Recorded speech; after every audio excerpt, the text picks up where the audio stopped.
Oregon. This is NBC 16 News at 5. Starting today, masks are mandatory in public buildings across Oregon. Good evening and thank you for joining us. I'm Jacqueline Mazer. Governor Brown and the state epidemiologist Dr. Dean Seidlinger says masks, along with physical distancing, will be Oregon's best opportunity to flatten the curve. This means you have to wear a mask while in public and inside, and you need to make sure you're wearing it correctly, covering both your mouth and nose. You do not have to wear a mask while eating, drinking, or during strenuous activity. OSHA will enforce the rule at businesses. Children under the age of 2 and those with medical conditions are exempt. The governor says we cannot relax our expectations or Oregon might lose all our hard work from spring. The choices each of us make will decide whether we reduce the spread of the virus and find a way to keep our businesses open, or whether we let down our defenses and allow the virus to take hold. Governor Brown says by staying home, Oregonians have prevented 1,500 hospitalizations and more than 70,000 coronavirus infections. Well, this is where coronavirus numbers stand statewide. The Oregon Health Authority reports 281 new confirmed and presumptive cases. The state is nearing the 9,000 mark. As cases increase, the number of deaths reported remains low. Only one death was reported today, totaling 208 in the state. The state has seen cases reach the 200s in the last few days. Today has been the highest number reported so far. Now, as a reminder, we saw a record 278 cases reported just last month. Now, high numbers continue in Multnomah, Marion, and Washington counties. In total, there are more than 5,100 cases combined in all 3 counties. Moving now to the total number of coronavirus cases in our region, Lane County has a total of 167 cases. Health officials reported 16 cases. 52 people are currently infected. 2 are hospitalized. Health officials say they believe those new cases deal with house parties associated with end of school year celebrations. Well, let's take a look at this map on your screen now. All the states in the yellow require masks statewide. That includes states like California, Washington, and New York, where they experienced a high number in cases.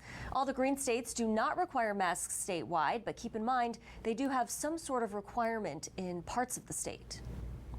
And we'd like to hear your thoughts on the actions states are taking across the country and right here in Oregon. You can express your opinion on our Facebook page, Kmtr News. Do you support Governor Brown's mask-wearing mandate? Let us know and vote online. We would appreciate comments and suggestions as well. Eugene police are still investigating the incident last weekend where a protester, Isaiah Wagner, was hit by a car during a Black Lives Matter Children's March. Police say the driver, Travis Walleri, is cooperating with the investigation. Police say Wagner was hit by Walleri at North Adam and Clark Streets. Now, officers are reaching out to the community to see if anyone managed to capture video of the incident. District Attorney Patty Perlow says while video is not necessary in a criminal investigation, it can be helpful to investigators. That doesn't mean that the case isn't going to come over here from EPD for consideration of charges because there isn't video. It's just that it creates a greater burden in making a decision for the grand jury about what actually happened. The investigation is ongoing. Next on NBC 16 at 5:30, our Laura Negretti joins us live in the studio with a breakdown of what police have learned about the incident so far. A bicyclist is currently in the ICU after being hit by a car in Springfield this morning. Springfield Police Department says an elderly man was going northbound on 6th Street and failed to stop at Centennial Boulevard. Police say the elderly man was unconscious and not breathing. He was later taken to the hospital after suffering from multiple fractures and head trauma. He is expected to recover. Meanwhile, the driver is cooperating with the investigation. Lanes are back open on Highway 101 after a crash that closed both directions between Lakeside and Winchester Bay on the Oregon coast. OSP says a Douglas County deputy tried to stop a car this morning south of Reedsport on the highway. The car then took off and the driver got into an accident. Police confirm one person has died. Pictures and videos sent to our station show the car completely engulfed in flames. Police are investigating the use of possible explosive devices. Well, a large unhoused camp cleared today at the Washington Jefferson Park by the City of Eugene Parks and Open Spaces. For the past 3.5 months, though, people camping in the area were left alone to allow for sheltering in place. Officials say the camp grew even larger, supporting roughly 70 campsites when emergency shelters closed on June 5th. Parks and Open Spaces says multiple complaints from the community added pressure to clear the camps. WJ was definitely on our list, but we were asked by the city to address it sooner rather than later. And I think most of that was driven by just a lot of complaints from the community. It's a tough spot to be in. A 48-hour notice was given to those living in the area. Any belongings collected by work crews will be held at the park's office for 30 days.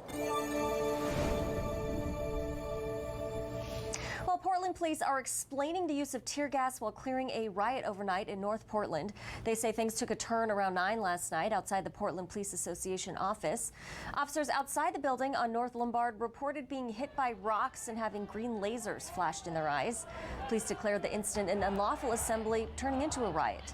Police say they used the tear gas for their protection. People cleared the area around 1:15 this morning. The Chop Zone in the Capitol Hill neighborhood is now empty. Officers made dozens of arrests during a sweep that started around 5 a.m. this morning. This after Seattle's mayor issued an emergency order overnight. After 23 days, the city declared the area was an unlawful assembly, prompting dozens of officers to move in with just a few minutes' notice. The fishing community in Florence is still in shock following the death of a couple whose crabbing boat went down near the Siuslaw River Bar this week. Kyle and Amber Novelli ran Novelli's Crab and Seafood in Old Town Florence. Both lost their lives Monday morning when their vessel, the Aquarius, overturned and went down. Fellow crab fisherman Ian Wood says the waves that morning were 10 to 13 feet high. And nobody will ever know what happened, but I know that there was a stacked wave. I know that for a fact, the way the ocean was. I'm speechless. It's really hard for me to even talk about it. Wood and his girlfriend were in the ocean fishing for crab at the same time as the Novellis, but were 16 miles south of the Siuslaw jetty. He says the one survivor of the capsizing of the Aquarius was a son of the Novellis. Now, coming up at 5:30, Tom Adams will join us live in the studio with details on how their deaths may force a hard decision regarding Woods' own future. All right, let's take a first look at weather. Alan Matthews joins us now. So, Alan, we're a bit cooler than our average this time of year. Yeah, actually we are. Temperatures about 5 to 10 degrees cooler than what we normally expect this time of the year. Not too bad, and we're going to be warming up as we get to your 4th of July weekend.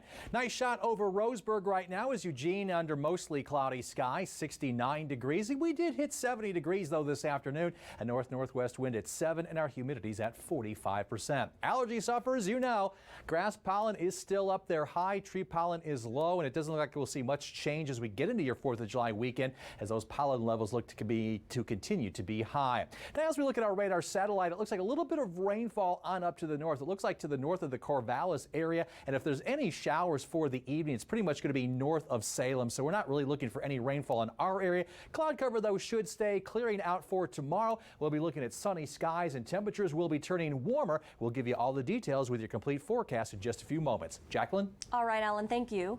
Well, coming up next on NBC 16 at 5, with coronavirus cases on the rise across the nation, lawmakers from both parties are finding more ways to help those being affected.